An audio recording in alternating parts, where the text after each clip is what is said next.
Joining us today on the Everyman podcast is a bassist, content creator, streamer. We've been chatting a little bit, and I can already tell we're off to a good start. Ladies and gentlemen, from SoulFly and The Absence, Mike Leone. Mike Leone shreds on Twitch. Mike, what's up, brother? How's it going, guys? Good to see you. Dude, I'll tell you what. It's great to see you. You're brave in here. First of all, happy birthday, Daryl. We're connecting here on the big man's birthday. Is it? It is. Yeah, It's man. wild. Happy birthday. Thanks, bro. Dude, perfect. And you're a road guy, so I'm assuming that's a roadcaster you're using, right? Absolutely. Yeah. You know, big you're time, our first guest that also shares the roadcaster. Oh, and wow. Quick note about that. I was like one of the first people to get one of those off of Sweetwater because I was looking for something, and at the time there still isn't anything quite as good as the roadcaster. And this isn't like I'm just saying this shit rules. If you're doing any sort of digital content creation, you need to record audio and you need to record stuff from Zoom. There's no other option than the roadcaster. Once we got the roadcaster, totally changed the game. Dude, agreed. I actually just recorded my bass parts for the new SoulFly album using the roadcaster. Nice. Yeah, So I've done it with literally my the V same drums right bass into that it. you hear like on my stream is also going to be on the albums. It's pretty cool. Yeah, Killer. it's great. So before we get off on the tangent here, Mike, first question we always ask, what's up? Where are you? What are you doing? Well, what's up is the amount of clouds in the area. We have a tropical storm literally knocking on my neighborhood right now. And aside from that, everything else is really cool. Just have a lot of stuff going on with the stream and prepare for the SoulFly tour that's coming up in August and September in the US. So I got a pretty full plate over here. Yeah, it sounds like it. And we're going to talk about Twitch. But, you know, first of all, let's shout out to the great Carrie. We had Kev Muller from Alluvial, also a Twitch streamer. Had a great podcast with him.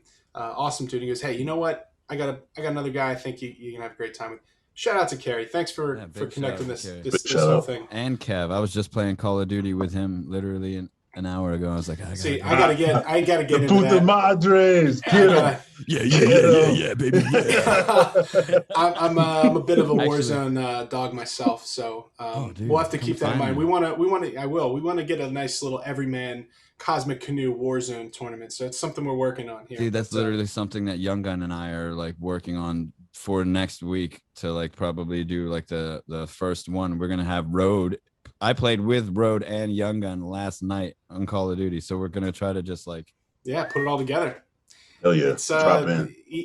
esports, man. So when he reached out and was like, hey, Mike from SoulFly, I'm like, whoa, SoulFly. And as a guy that grew up listening to metal, and Daryl's new to the metal world, and I've been sharing my passion for that with him over the years here. But SoulFly, I immediately think, holy shit, it's Cavalera, it's Sepultura, it's the Cavalier Conspiracy. Like I was saying to Daryl, like I don't know of any other larger, more significant act out of Brazil other than Sepultura and SoulFly.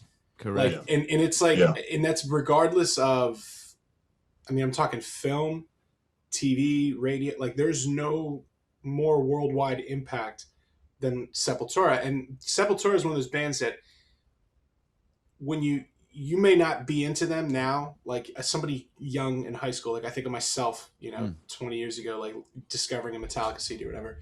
But all the bands that you listen to now, like they all were pulling off of bands that were either directly inspired by them or the second generation. It's kind of like the Dream Theater effect I always talk about with like, you know what I mean? Like Dream Theater, and then like Between the Buried and Me, and then it's just like we have what we have now.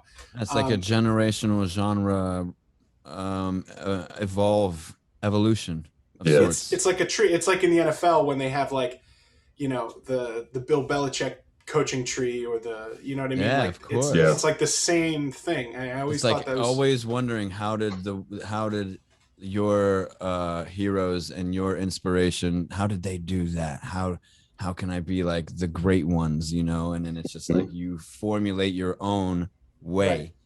Yeah, it's cool. And like I'm one of those weirdos that like I got into Rush Mm. later than I should have. You know, it was just one of those. I was like, yeah, I'll get to there. I'm just too into I Dream still Theater at the haven't. I moment. still haven't got it. I'm still working on the Well, rush. luckily I got to. I went to see him, and I was like, oh, okay, well that's where Dream Theater. Like it was like boom, like I get it. Like Oh you know what I yeah, mean? for Like sure. Yeah, you yeah. that. So how did you end up uh, with Soulfly, and what is it like being a part of this kind of lineage of something that's like I was saying to Dara, like it's a fucking national situation when they play a show. Like Bro, it's it's an international situation. Like what you were saying about to further on what you were saying about the influence of the brothers Max and Igor. I mean, I'm fortunate enough to have traveled the world with them. I've been to over probably 75 or more countries now with these guys. Money. And the respect internationally is just resounding. It doesn't matter if we go to Chicago or Sydney or, Vladivostok, Russia, or, Lithuania or Sao Paulo. I mean, Sao Paulo, they're like kings there, because they were raised there, they're born in Belo Horizonte, and, so they made it out, they made it out of a very, very, very difficult situation down there. And not only did they make it out, but like they just shot out of there with flying colors, and really just like you said, it's hard to see whether or not it's a direct influence. Maybe you didn't listen to those guys as much, but the guys that you listen to like did. Like oh, if you you Yeah. like like Pantera, Gojira, then you Yeah. are but like automatically kind of listening to Sepultura because they are but even influenced directly by them. even further, like a band like Pantera, it's Mm-hmm. like no, they were like they wouldn't have quite had the shift that they did from what they started as to where they ended up and what you know them as if it wasn't for bands like Sepultura. Like, Literally the direct Yeah. influence. When they toured together, they were like, "Holy shit, man! what are we doing? Whoa, we gotta get heavier, bro. We gotta play faster." Yeah, Like you got to remember, this is a funny bit that I've been told multiple times by both Max and then Igor when I started working with him as well. Dude, they used to trade tapes, like literal cassette tapes, with Chuck Schuldiner from Death.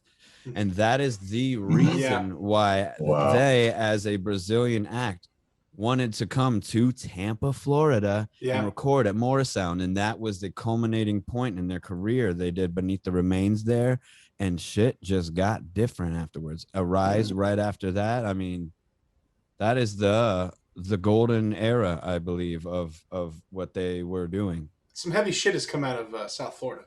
Absolutely. Yeah, right. dude. It's one of those things like right. people forget. I don't know about they forget, but it's just not. When you think of metal music in the United States, I don't think it's one of the hotbeds that people think of as like Jacksonville or Tampa. But there's all these big bands that have kind of blossomed out of there. From Tampa, yeah, and surrounding areas like, Death. They're from kind of a lot of the guys. I mean, Chuck lived in Orlando, but that's in Cannibal Corpse too. Cannibal Corpse guys are all living here, but they're from Buffalo.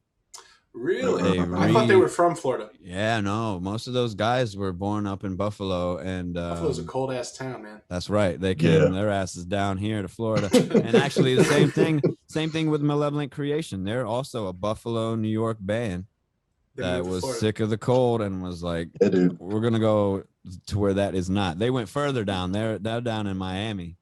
See? So yeah, Florida, man. The complete opposite of your that's like the spring training of death metal internationally. Everybody comes down here because it's you need the humidity to get that extra level of brutality. Dude, that's when that guilty by association is good. Go to Florida. Exactly. Be a monster. Come out of Florida. We're wild, but dude, like we got a lot of killers that come out of here. Absolutely. So how did you end up? And I don't want to glaze over the whole local Olympic because I've always been fascinated by how the culture of metal music, and there's debates over it. Where did it come from? It probably started in the UK with Sabbath, and then influence here in America because of all the blues-based rock and roll that was here, and that mixed with that, and it turned into, you know what I mean? And you have all these, then you have Slayer or Metallica or whatever. Right. What is it like being involved with that kind of music it transcends language and location? And you mentioned like Gojira. Gojira is a band. The first time I saw them, they were opening for Lamb of God, and they were Unbelievable like band. they were the best opening band I've ever seen. And then the first time they toured the U.S., me and my friends went and saw them 3 times in 1 week, because that's what we did at the time. It's an experience every time. But dude, their first show, a performance, it's beyond that. There, with you know the TLA in Philly on South Street? Absolutely. Love that. Theater of Living Arts. Isn't even there anymore, is it? No, it's still there. The Troc is the one that closed. Daryl and I are seeing BT Bam at the TLA in a couple weeks. Wow, legendary place. Place. Their first show on the tour, their first U.S. headlining tour, was on a Sunday afternoon at the TLA. It was May 6th. There was about 30. There's about 30 people there, and they were as good and performed equally as incredible. Like, they blew me the fuck away in front of 30 people at the TLA on a Sunday afternoon. The same as I've seen them in any other huge venue. I've seen them probably 20 times at this point. They're one of my favorite bands. Yeah. And they give it all. But they're from France. Oh yeah, but they're from France, and they picked up on this like American cultural thing of metal, and then started doing their version of it. And it's like, they don't even, at the time, they barely spoke English, because I met them and they barely spoke English, Dale, but they could sing in English, and it just blew up the music scene here. And bands like SoulFly have that ability too, where it's like they speak Portuguese, they're from Brazil, yet they're performing this music in English, and kids in the Netherlands love it. Like, what is it like being a part of this like international situation, like you said, and how does it translate when you're looking out to the audience and when you're having these experiences, like you said, in Chicago or the other end of the world? That's a lovely question. It's I'm still in awe sometimes at the caliber of some of how influential these guys are. And like you're saying, with like, they sing in Portuguese. He started, in English.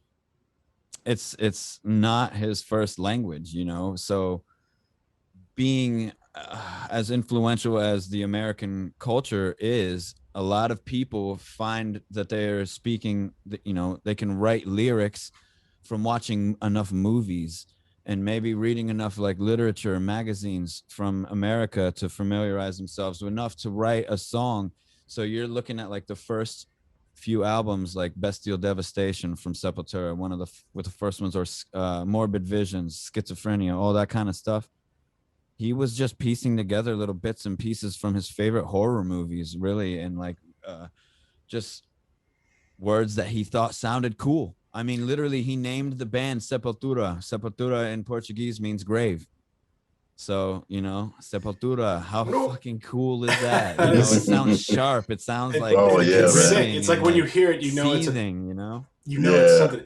And it's a good thing, I guess, he didn't get like Lethal Weapon 3 or like some really shitty buddy cop movies. It could have been a whole different different take. I mean, I'm sure he watched all of those too. You want to hear a fun fact? Actually, Max and Igor, the first show that they watched as like young kids, the show that made them want to play music, Queen, sold out in Rio. Wow. I'm pretty sure it was. Well, when they saw Queen and they were like, oh, music is like the key, and through music to further on the influence of them and their language being a thing.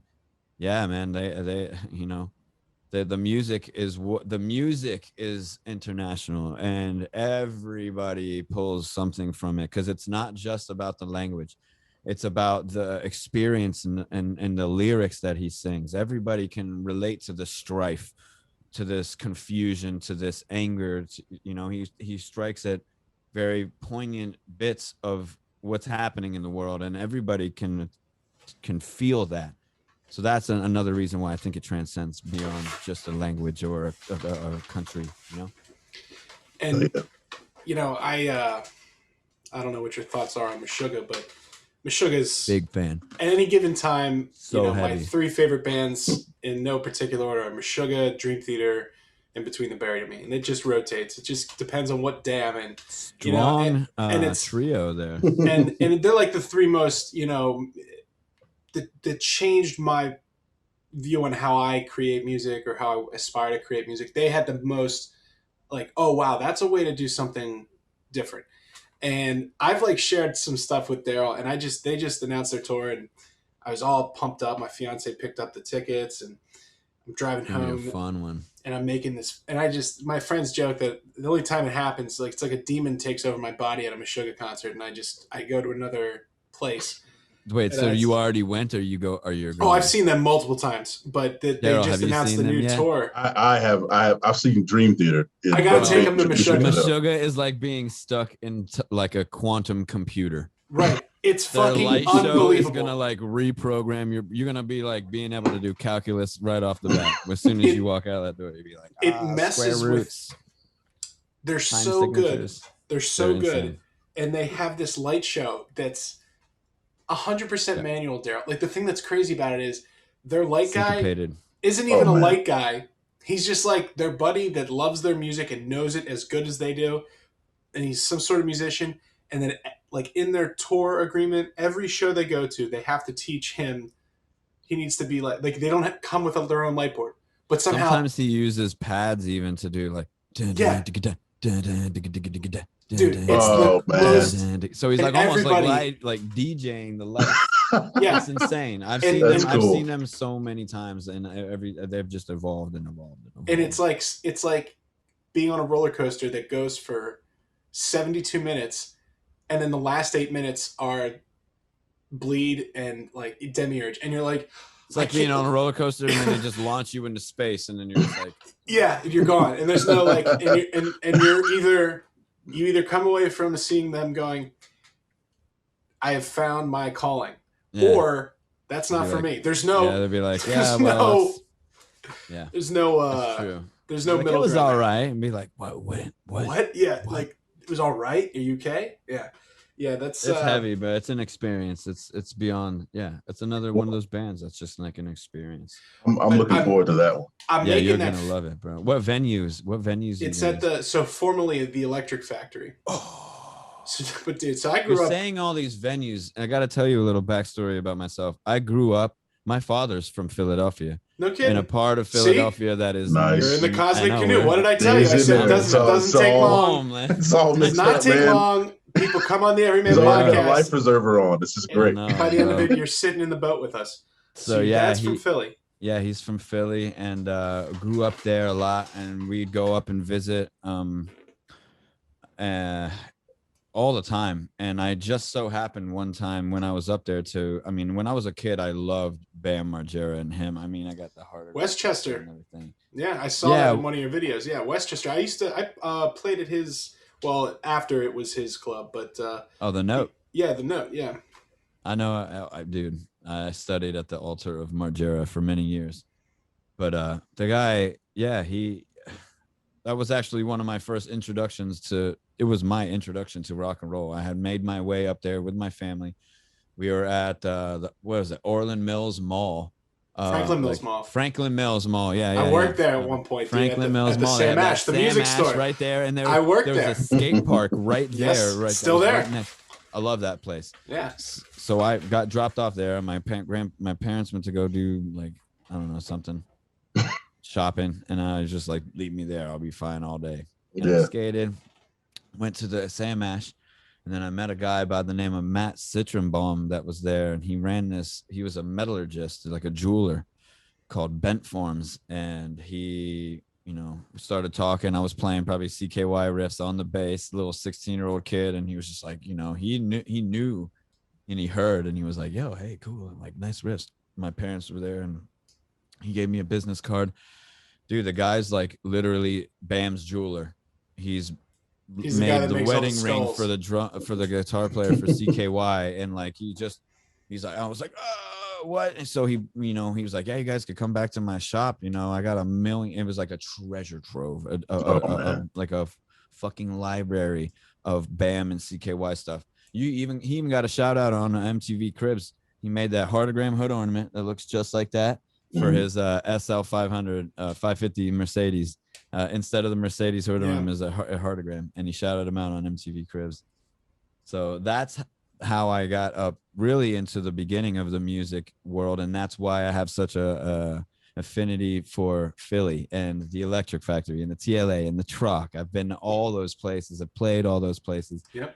I love Philly, man. I got a lot of love for Philly. Last time I was there, I actually saw him, CKY, and Three Teeth at the Fillmore, and that was a Fillmore's an awesome venue. Amazing, with the big X-Wing hanging backstage. That's so cool. Yeah. They have an X-Wing and a TIE fighter that's like full size, like having a laser battle. Yeah, when last time I saw Between the Buried and Me, I think they were on tour with I don't know who they were on tour with at this point, but I was there to hang with Dusty and do some pods with Paul, and I was back there, and they have the whole like the wall of all the posters and the X-Wing. It's like, who the fuck? How'd they make this? And like, oh, they just some prop guy put it together. I'm like, oh. All right. Happen. But that dude, I'm a big, as you can see my lucha mask, I'm a big pro wrestling fan, and I went to they did wrestling show. WWE came through there. It was awesome. It was like, you would think like, how is this going to work? But it was really really cool. That's like one of my favorite new venues. But yeah, Meshuggah Electric Factory, gotta be a great time. So fun, bro. You're in for a treat. But the reason I brought that up was I'm driving and I'm just making that face, you know, and I was watching some face, the riff face. So like naturally, like I'm doing my research for the pod and I'm looking up SoulFly, which of course then I'm like, I haven't listened to Sepultura in a while. Then I'm watching them, and then I'm watching some video from like 1993, and it's just like a gajillion people or whatever, and I'm like that face right there. I know exactly what that fucking guy. I know how he's feeling because that's the face I make here. Just that dirty, nasty riff. And that is an international, filthy heavy. It's an international. That it's very similar to the funk face, but slightly stinkier. Tilted. Definitely stinkier. Definitely sweatier. Yes. But that stink face is international, and it's like that's that intangible thing about music. And Dale and I talked about it at length. With these uncircumcised times that we just came through, where that people like, yeah, it's been cool seeing bands do the live thing, but there's some sort of spiritual, if you will, connection that goes on when a band is like banging on all cylinders and they're communicating with the audience like that. Can't wait for that. Yeah, and you've been all over. So how did you end up hooking up with the Cavalera boys? How'd that happen? It's been like a long. You meet a guy. Climb of the ladder rungs, if that makes any sense. Oh, I know all about it.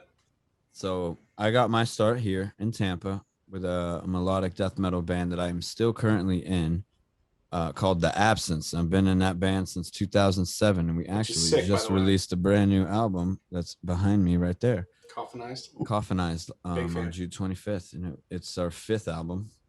And through that band, I learned a lot, and I was with them for a while.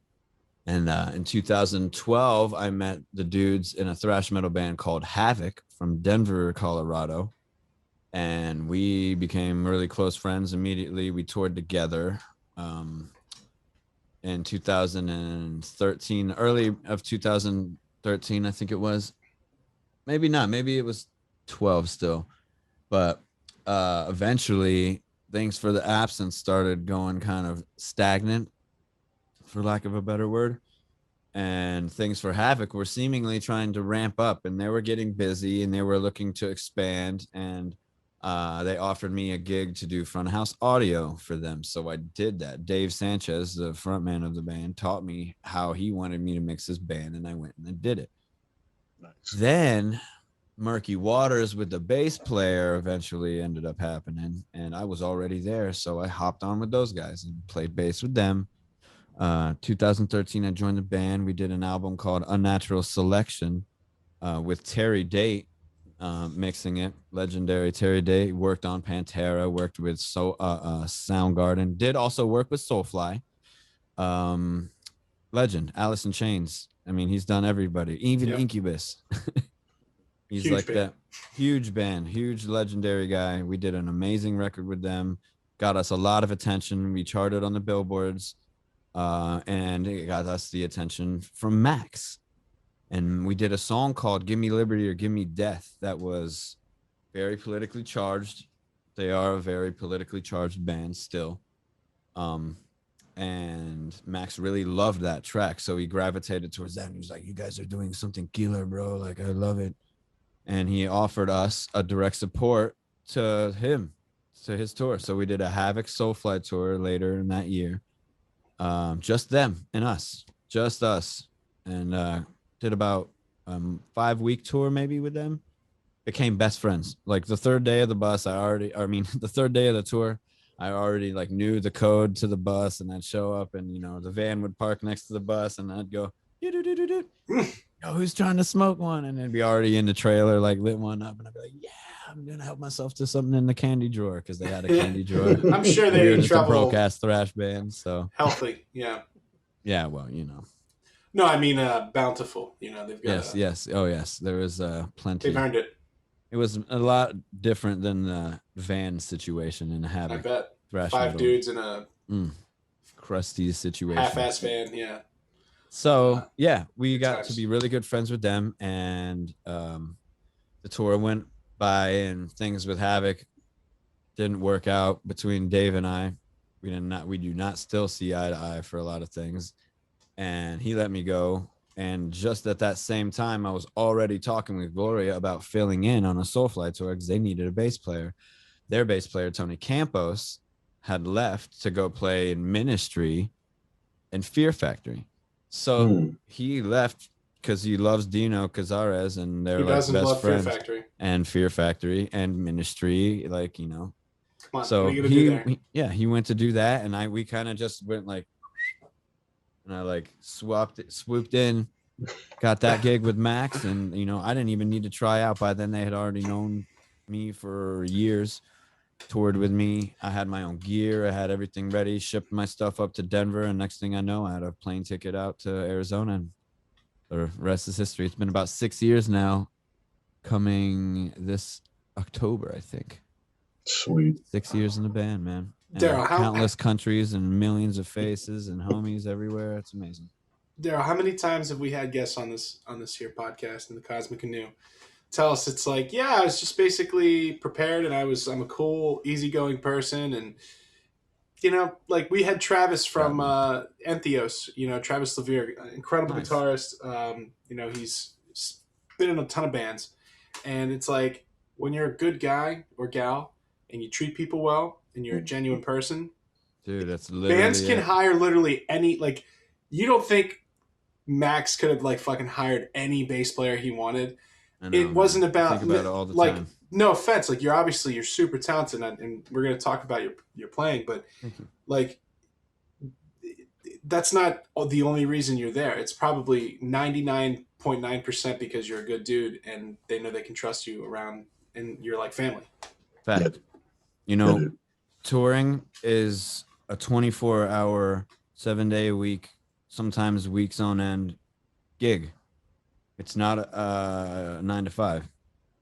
So there's no going home. There's no going home. Your home is a hallway with you got 20 square feet to call your own on a good bus, and and 12 other people to coexist with. So yes, 99% of it is who you are. And I tell this to anybody who ever asks or touches on this topic. Like, if you want to be in this business or do this thing, you got to be a cool guy. Like, I'll take a cool guy that can like hold his own over like the savant, freakish guitar player that won't ever miss a note, and also is a terrible person to hang out with. Like, I don't want to hang out with that guy. Like, cool, you're a great guitar player, but like,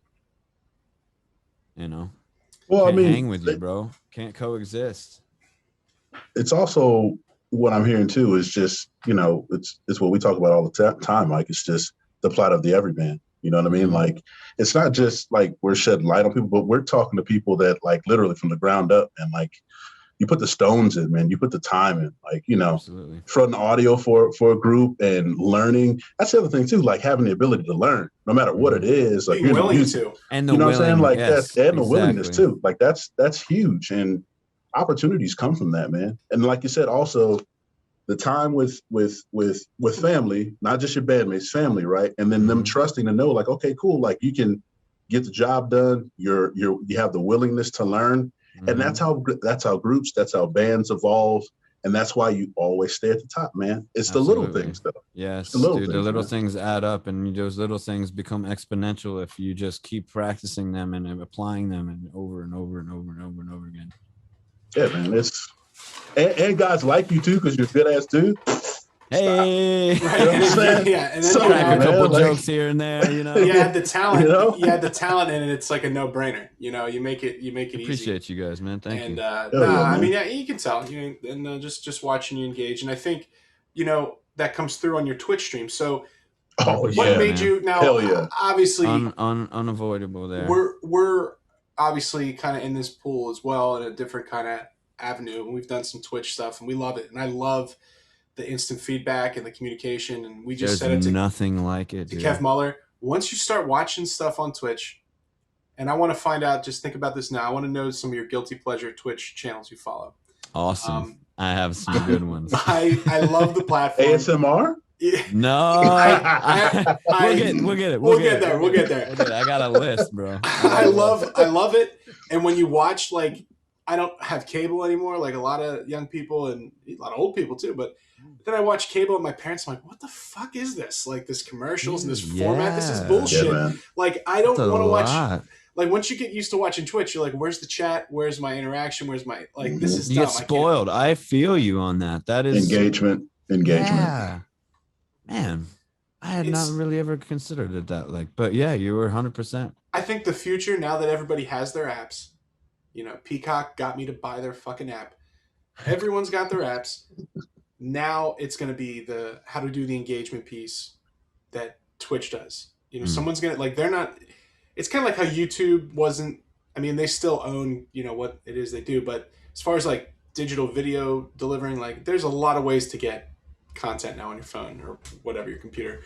My dad watches the stream from his phone all the time. My dad's on Twitch too. Yeah, dude. Us being on there, like just wrecking shit on Twitch, man. Yeah. It's like it turns out your dad's a Twitch troll. Oh no! You know, time out, Dad. Time out.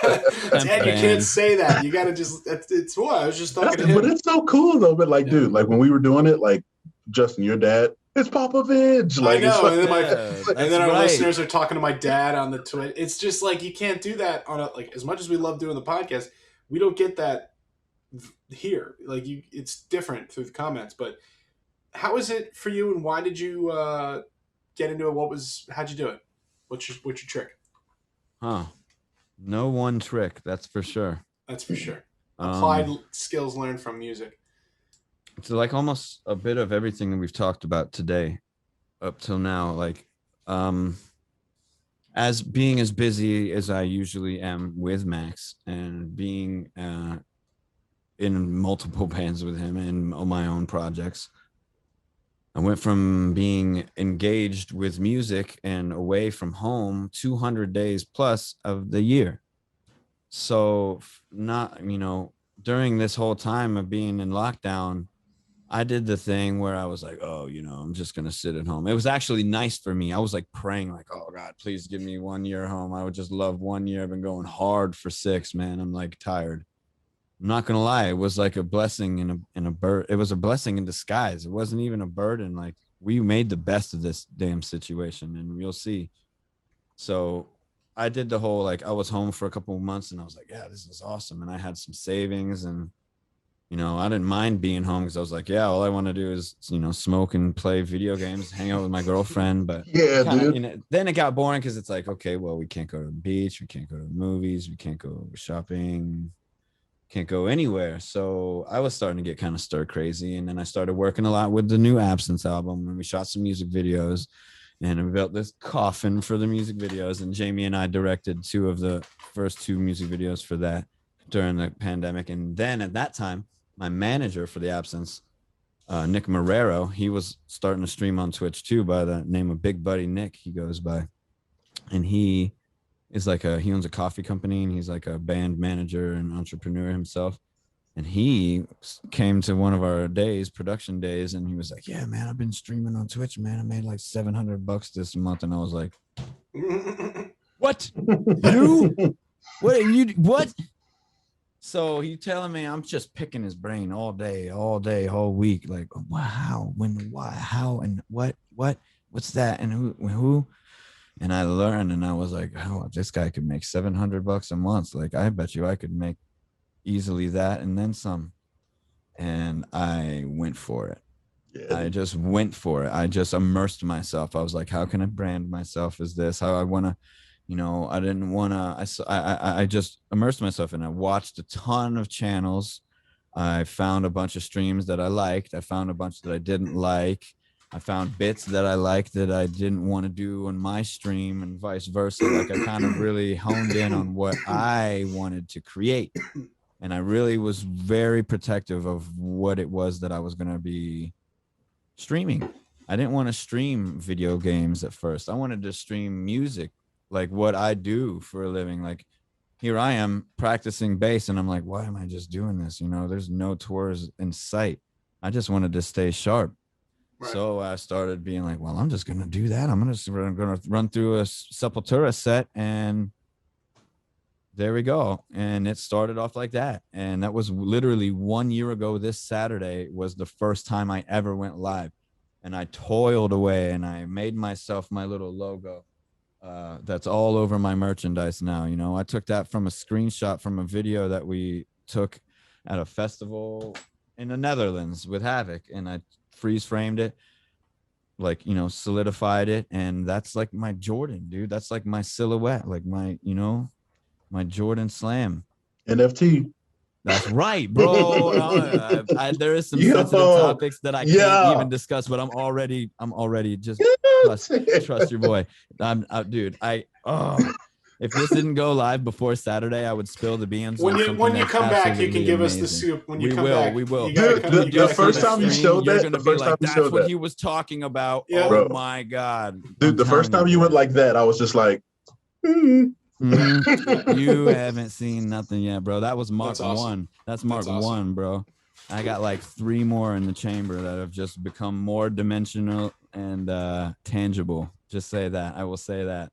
I can't wait. I can't wait to see it. I'm absolutely, because this podcast is obviously airing on July 7th, and your 1 year anniversary Twitch stream is this Saturday at what time?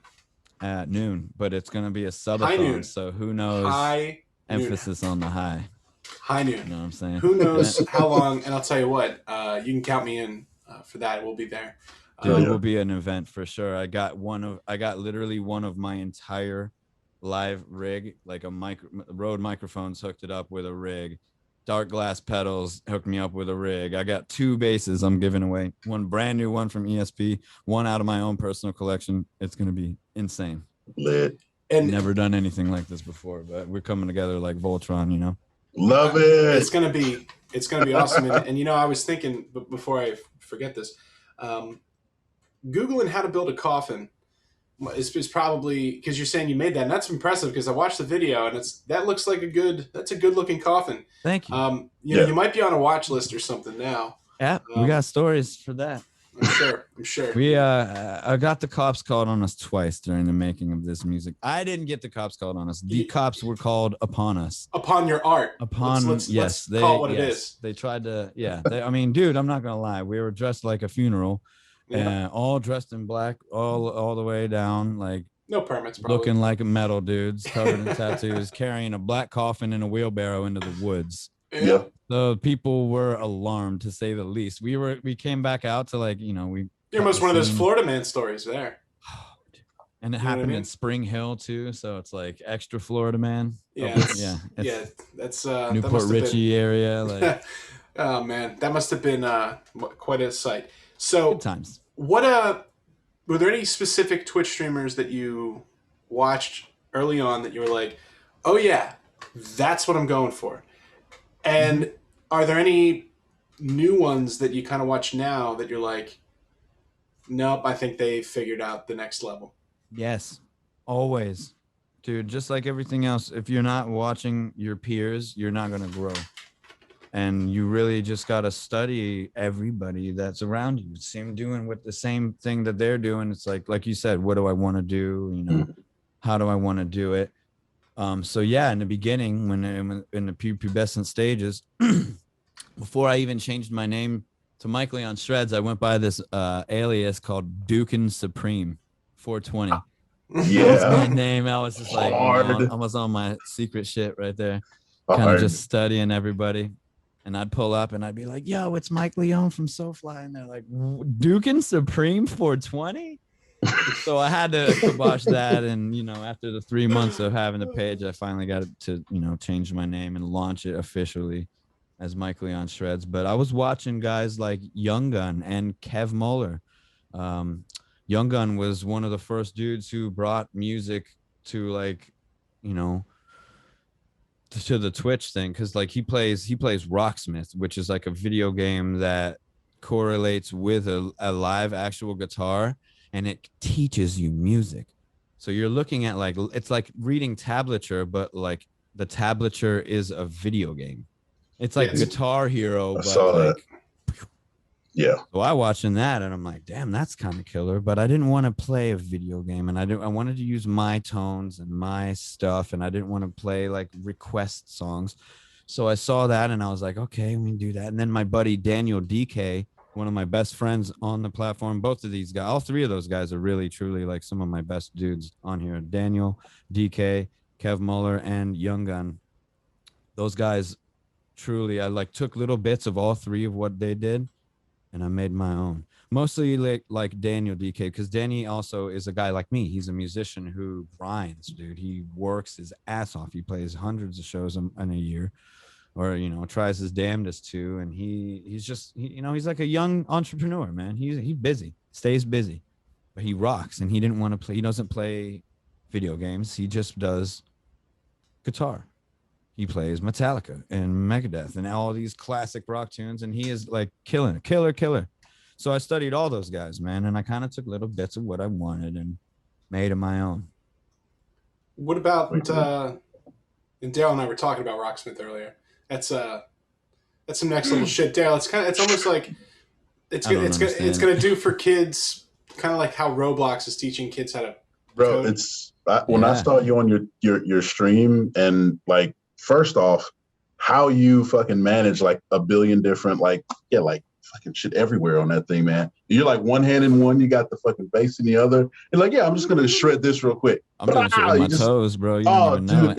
It's unbelievable. So like, for me, when I saw that, I was like, that was like that's like Rock Band fucking Guitar Hero on crack, watching what you do. Because like, every kid or every giant toddler like I was, like, stuck in Best Buy in Cleveland for like 8 hours just fucking shredding all the high-level rock band shit, was like, the day they fucking find a way to do this for a real guitar, my fingers are gonna fucking die. Like, it's like, And then I saw you doing it, and like, kudos to you, man, because you got like energy for fucking days, bro. Like, I don't know, like, how like you keep that high level the whole time. That's I get excited. Like, yeah, like, but like, you ramp up. It's like somebody like trolling in the chat. Oh, that's cool. Let's go shred this shit, and then like fucking keep going. Like, it's fucking awesome, man. Awesome. Thank you, bro. That's been the hardest part of all of this, was really truly like finding myself and being comfortable with like a relatively uncomfortable situation. I mean, I've got 2 lights staring at me. I got 3 monitors now and 4 cameras. You know what I mean?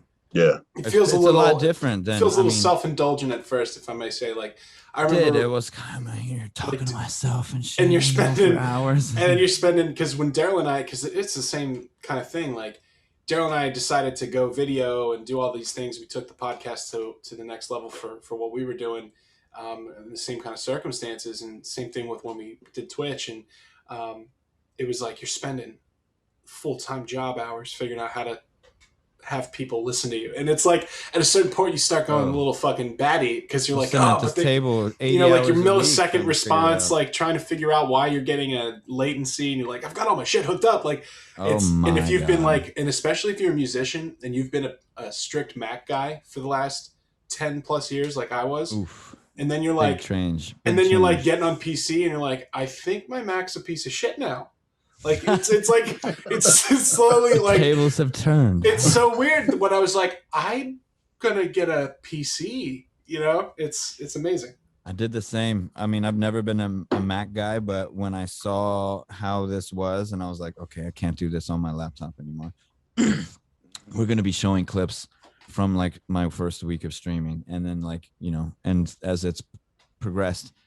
But yeah, I took $1,500 when I was low on funds, and I was like, dude, was really nerve-wracking to do that investment. And I was like, dude, I gotta take 1/3 of like what I have left and try to make like a life raft. And I'll be damned if I did not make that life raft into a yacht, boys. Yeah, one of the most successful years of my life, income wise. And I did it my own, in my own house, on my own terms, with the people that I wanted to be involved. You know, and you did your fucking way too. In my way. And you know, and I've got a team of 12 people that work with me here, anywhere between my manager Carrie and my graphics guy Kevin, you know, my merchandise warehouse manager, that's Tyler Kojak. I mean, I got a team. We go hard, man. It's just, we definitely, I am proud of what we've achieved here, because it is certainly something that stands alone. It's not so copy paste as you could see it in some other places, but I'm very proud of it. Yes, I'm very proud of it. We've launched our own merch brand through it. You know, I've been able to brand myself. I keep bringing this thing up, but like, man, I got this little thing on grinders and coffee mugs and sunglasses and t-shirts now. You got a fanny pack by any chance? We can. Summertime. See? It's here. Yeah. Put it on, baby. The fanny pack is key. Yeah. I got a bunch of cool stuff that's dropping on Friday the 13th on August. It's Friday the 13th, so we're doing a Friday the 13th drop. With I will say this: the art for the new drop is the same guy who did the art for the last Absence album. His name is Chad Whirl, and he is my favorite artist. And we just getting started, man. That's awesome, man. I tell you what, Daryl's, you know, nailed it as always with his assessment of the situation. But you know, it's fun. There's energy, and it stands alone in its own thing. And I think the thing about Twitch, because it is so new and different, is some of the content you come across. If you ever wanted to feel in your 30s, you just scroll through just adding, you know what I mean? And you're like, what the fuck is this? What is this? I have no idea. You can get lost, brother. What is going on here? It's this dangerous place, and right. I don't know if this is a sexual thing or a comedy thing. Either way, I need Why to. not? Yeah. Either way, I better get out of here before I end up getting flagged. You can literally do whatever you want. It's like, incredible, as long as it's within morals and you know, legal respect, guidelines. You know, and you're using the right pronouns. If you, just be fucking nice. Right. You know, just be a cool, decent person. And it's like everybody's out there just doing it. And you know, what one way that I have to say it myself is, you know, it takes fucking balls to get on there and present yourself for everybody to see. It is a glass window into your life. I live here. This is my life, my world. Huge. When that camera turns on, I trust in you. Right. You know, I'm giving myself, you know, everybody out there, every streamer, you turn that camera on and you know, you're on the internet, baby. It's dangerous. It's the Wild West out there. Still, people act a mess. They have, you know, nothing. You're opening yourself up to a whole new can of worms when you go live, and you know, takes confidence to do that though. So end of the day, anybody who goes live and can make a stream and do that, it takes balls, man. It does. It takes courage, regardless. Like, and you know, I mean, Daryl, you can tell me if I'm wrong, but I felt, you know, it's similar to that feeling of walking on stage in front of people who want to see what you're doing, regardless of the size. Awesome. It's like you get that same kind of feedback, and it's weird because you're all fired up in your little studio room in front of your monitor, you know, and you come out all sweaty, and you're hot like, in here. My girlfriend will pop her head in, and she's like, "It's going." Oh my God. Like, yeah. Yep. Yeah. Train baby, and I'm like, yeah, like, you know, like, it's just like, oh shit, I'll go pack a bowl then. Yeah, it's there's something to it. So what are some of your guilty pleasure Twitch streams that you like? And I've used these examples before. So I'm a big fan of Mary's Milk Monsters. She's a goat farmer in Oregon. And why not? I highly recommend. She gets on there. This girl works fucking hard. She's out there at like 4 a.m, feeding these goats, milking these goats, building barns, so crazy, pouring concrete. Like, she's just doing farm shit. And it unreal. It blows my mind and it inspires me. And she makes goat soap. That's what I'm saying, man. And I want to get her on the pod. And I'll tell you what, Mary's Milk Monsters, top notch. Amazing. But then at the same time, you know, like the guy that plays the accordion, Happy Time. You know what I'm talking about? Yes, it's Vlad. The Italian guy. Dude. He's like always sitting there with the tropical background. He's playing that Red Roland. He's probably on right now. That's a Russian dude, my dog. Oh, he's Russian? I thought he was Italian. For sure. That was one of my first, I think that was one of the first pages I ever subscribed to. I was like, this dude is getting it. He turns all of like the pop songs into accordion shits, but he like gets it. It's not just like cheesy. And one of the things, like you said, like my fiance and I were watching it one day, and it's like, I love that. Too. Send my mom a birthday present, and it was like $1,800 US, and he was 80% of the way through, and I was like, there's 30 people watching this, and he's 15 days into it. Like, how the fuck is this guy? And what kind of birthday present is he getting his mom that's $1,800? Like, I had so many questions, and I was just hooked. And he's now funny as hell too. Every time I see him, and Daryl, he's doing like dubstep on the accordion. It's so fucking, and it's amazing. So cool. The guy's got a list of like 5,000 songs memorized. Yeah, he's like he flows over top of them too. Oh, yeah. That's awesome. Accordion is as people might like to poke fun at the accordion. That is not an easy instrument to play. I'm a big fan. Try playing a piano and making a bagpipe at the same time. Yeah, like it's right. The fuck out of here. Pretty much, it's pretty much that. But there's a lot of streamers that to prove your point, man. It's like, it's cool as hell that you can watch a farmer stream, and people get hyped on that because that's fucking cool. Yeah. Right. Like, that's a real ass person doing a real ass job that's putting real ass food on all y'all's fake ass tables. Like, man, that is what better of an example? So one of my favorites, and I've spent hours and plenty of bits. I have bit badges to prove it. Dash Ducks, dude. Dash Ducks. What is Dash Ducks? It is a duck pond in what I'm assuming is either like Montana or somewhere, and it is just a duck pond. We're big fans of the Critter Cam, so I'm gonna add this right now, dude. You know Critter Cam? Dash Ducks, huh? You know the Critter Cam account? Yeah, it's gone like, Daryl, this Critter Cam, we watch it all the time. Without warning, 2 weeks ago they took all the shit out, but they've kept the stream on, and we're like worried, like, are they okay? Did something happen to them? I hope that. Oh, look, Dash Ducks. Okay. Dash Ducks, dude. So if you cheer 50 bits, this is how they got me. So you cheer 50 bits, a little doorbell rings, and it drops like a little handful of food for the ducks, and they're going nuts, dude. So I'm just like 50 bits. I'll sit here with my girlfriend. We'll just be like smoking a bowl back and forth. She's like, "Give them more," and I'm like, "Cheer 50 bits, cheer 50 bits." I'm like $30 into my PayPal, just like I can't stop myself because, dude, the koi fish come up and the geese are coming in. It's just like, man, how cool. That farmer is so smart to have that. Well, think about the technical knowledge that he had to have to put that shit together and write a program with Raspberry Pi or whatever. It's actually simpler than you think now. I'm sure now that it's an automatic Mr. Twitch widget guy, I've actually learned that like you can do a lot with a little bit. It's just like the ingenuity of doing that. Well, I got he wanted to do that, and he was like, you know, I'm gonna make $1 million. 50 cents to feed my ducks, but all over the planet. How in the hell can you do that? You can be in Taiwan and feed those damn ducks 50 bitties. Easy as that. Easy as that. Where else in the world? Nowhere.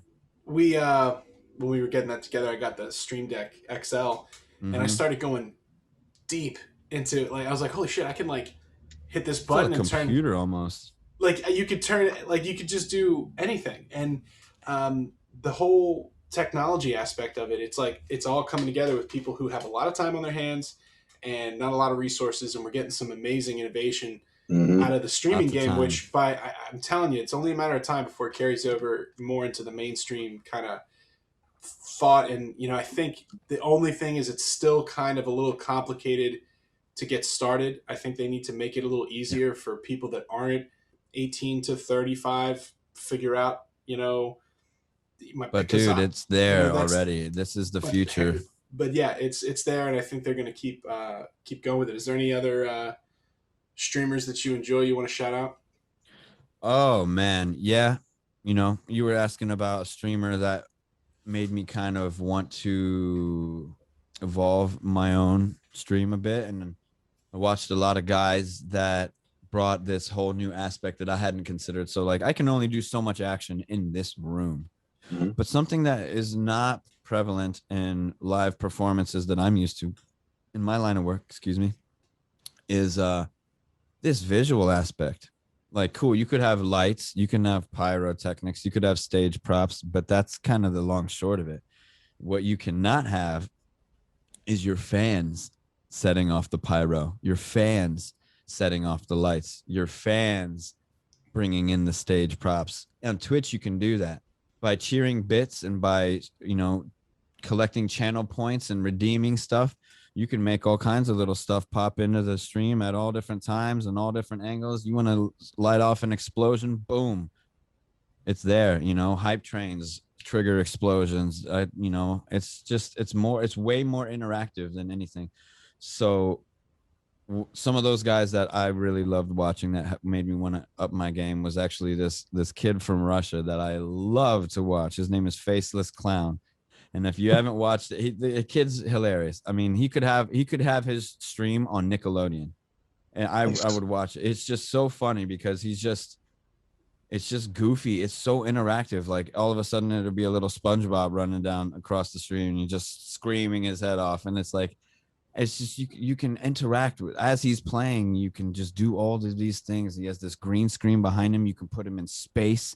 You can put him as the president, and he goes and he talks, and he wears a mask the whole time.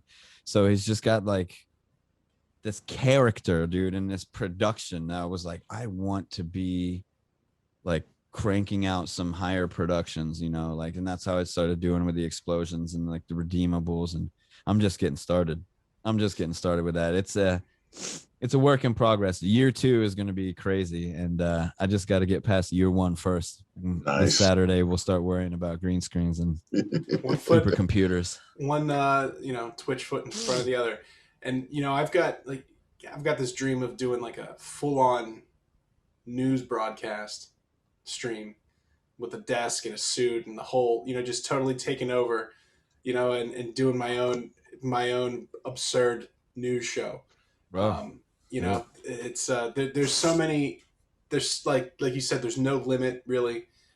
We found out that apparently calling it yoga and farting into a microphone on an ASMR is apparently the line that will get you. Did you test that your theory yourself? I haven't done it yet, but I've been saying to Daryl, because let me put it to you this way: I would tread lightly on those wires. I've never been anywhere seen anybody eat more than Daryl, like his efficiency in his eating. And I was saying to him, like, dude, you got to get on. Nice. You got to get on like one of these. Teach me your ways. These like massive eating streams where you just eat like 14 Pizza Hut pizzas or something. Yeah. Like people would go nuts and watch here's you the thing. like It's sub for Mountain Dew. Like there would be a whole. Amazing. There's a whole audience for it, and you can get that. You can get music. You can get. Like we're talking about the nature stuff is the biggest one. Yeah. Just chatting, just like this right now. What we're doing right here, bring a podcast live. Oh yeah, dude. Instead of saving the VOD, we're doing it live, and maybe we're interacting with the chat, and then you take that, and put it on YouTube and Spotify. Mm-hmm. It's just like another dimension. Yep. You created a 4th dimension, and it's that the 4th dimension aspect is the involvement of the fans live right there in front of you. It's like doing a press conference, like in your room. Well, like you said about trust, that's something that, now we've had this pod and we know how we're all connected here, but it's hard to Awesome. do stuff like that when you don't have, like you said, the right perfect situation with guests or whatever, because you're putting yourself out there and somebody says something insane, like that's luckily with OBS, you can put in like a 20-second delay Yeah. and get yourself out of Dodge. But you never know. And sometimes, it's like you said, it's a whole different zone than playing the TLA on a Friday night with everybody that the only people that want to be there are the people that pay to be there. Dude, that's funny you say that. Yeah. It reminds me of something I've been saying to people. It's just kind of like when you are live and it is just you, and it's just you in that room and everybody here. Like I have reverse stage fright, right? Like if I'll clam up if there's 10 people or 15 people or 20 people, but if there's 100, like Daryl was saying, when the energy goes, it's that energy exchange. I'm like a conduit, my boys. Yeah. When they are giving it to me, I am just the copper between the cable. I'm just like, yeah, let's go. Let's fucking go. yeah, use me for my shred. Yes. Yeah. Yes, I know. Yes. And I'm just glad to do it. I'm so glad to do it because those people are literally like, they're giving you, they're supporting you to do what you love. Right. And they're there in droves, like coming together. It's like, dude, it feels like a birthday party every time I go live, because where else could you go live and hang out with 50 people or just, like it's like creating a dressing room vibe, like after a concert or something, you got, wait until I get, my hair did or whatever after the show, and then let all the homies come back and have some beers. That's what happens. I go live, boom, I got 60 people that I love hanging out with that all want to hear me play my stuff. And yeah, come on, man. Yeah, it's for everybody, man. It's for everybody. And it's almost like coming down to like a portal to another dimension, because like in this room that I did the podcast from, and Daryl's in his office at Films, when we're together and you're going live, it's like you've entered into this other space where you can like look into a monitor or a camera rather, and be instantly connected to someone who you don't see or hear, and they might be on the other side of the world. And I'm always fascinated, and I'll be curious to see what happens after this podcast comes out, knowing the breadth of your audience and where they're from, like seeing, like I said to Daryl, like there's somebody picked vast, up, and my friends, somebody picked up, ever expanding.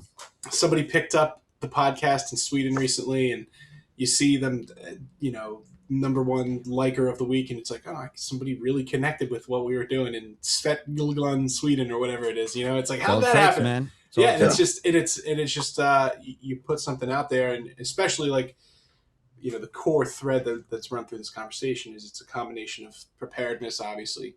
Whether you're getting ready to take a touring gig or you've been laid off because of a pandemic and you just want to stay sharp.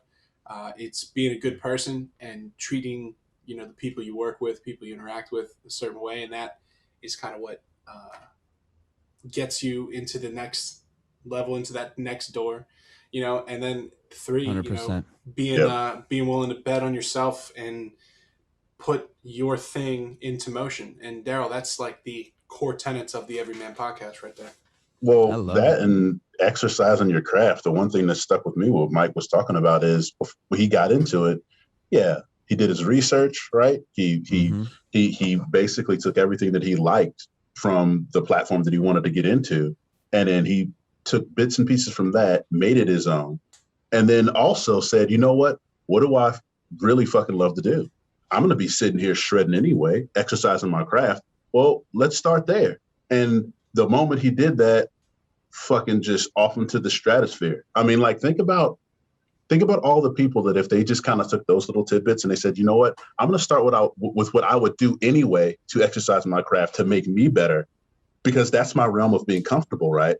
And then I'm going to put that in front of it. I know you have the reverse stage fright, but at the same time, there's that comfortability of being within the framework of what it is I'm already doing and what I'm already good at, to give people the content that they want, which is going to promote the engagement It's going to like get them to come back to you with the energy level that you already have, that you said, I'm the conduit, I'm the copper in between the wire.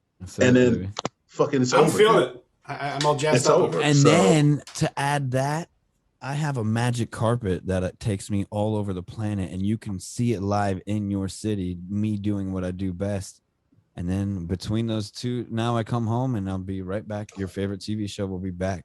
Your favorite TV show can come hang out in your town. We can go get tacos and whatnot. Oh yeah. You know, that's a whole other realm of this. That is just like, I can't wait to take the podcast on the road. I'm taking my Rodecaster Pro on the road. I'm taking pretty much my whole rig. I just had a meeting with Jason, their AR, last night about how I'm going to be able to take it on the road with me, do what I can on the road, continue that engagement. And I know that once I go and I meet all of these fans that have been there for me, and we've been there for each other during this whole pandemic, what better way to finally like figure it all out than come hang out with me? And like, dude, it's like the cement between the foundation will just harden. Absolutely. Further. How cool is it to think? It'll be like, yeah, dude, we did it. We're back from the tour, man. Like, you know, I'm not even gone yet, and I can't even wait to get back. You created your own digital tour bus. That's right. Fucking awesome, dude. For real. That's awesome. Hop on board. And Matt Heafy is sitting somewhere thinking, I tried to tell you assholes. You know, my man, he's been doing it for, you know, and it's like he was like, before we wrap up here, like he was one of those guys where obviously my age, you know, I bought anything that came out with Roadrunner Records on the corner of it. And I meant to shout out Heafy. He's a very big influence of mine, I will say. And he was one of the first guys. Got to watch the king, you know? Right. To figure out like, oh, I can just go work on my demos. And like a whole audience of people have no idea what Trivium is as a band.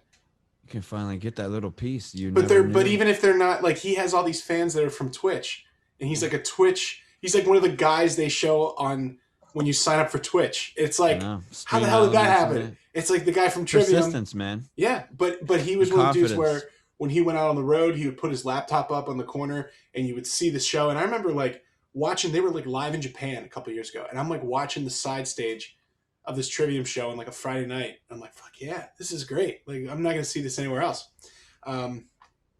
It's the future. And I think your future is obviously it's crystal clear and bright in my eyes. Oh yeah. What's the best way to follow along with your adventure? How can people tune in? What's the easiest way to keep up with you? I've tried to recently keep it all under one umbrella and just get right to the point of it all. Just Mike Leon Shreds, pretty much everywhere you could think of to look. Instagram is that Mike Leon Shreds, twitch.tv/Mike Leon Shreds for the show. My website itself, MikeLeonShreds.com. You can go there and pick up all that piffy merch that you've seen all your favorite streamers rocking. And, you know, Twitter handles the same. YouTube's going to be coming up pretty much. That's the next focus after the 1 year anniversary. So July is going to be a lot of playthroughs of my favorite stuff for my own bands and from beyond. Also Mike Leon Shreds and YouTube and pretty much anything else, man. It's going to be happening with me. You'll be able to keep up with. I stream 3 days a week at least. Mondays and Fridays at 6 p.m. Wednesdays about 2 p.m. for my European audiences. And lately I've been playing some video games with my community on Sundays in the evening. But that's kind of here or there, depending on if there's a football game or a hockey game or holiday. But yeah, man, it's all of Mike Leon Shreds, man. I just pull up to the channel and find out, man. You'll see it. What you see is what you get. We sit right here in this room and rock for hours on end. Love it, man. Well, you know, I'll be there for the 1 year anniversary show this Saturday at noon Eastern. Mike, this has been an awesome podcast. Thank you for coming on. And we'll be keeping an eye on you in the stream, and we'll catch you down the road, brother. Yes, thank you guys for having me. It's been a blast.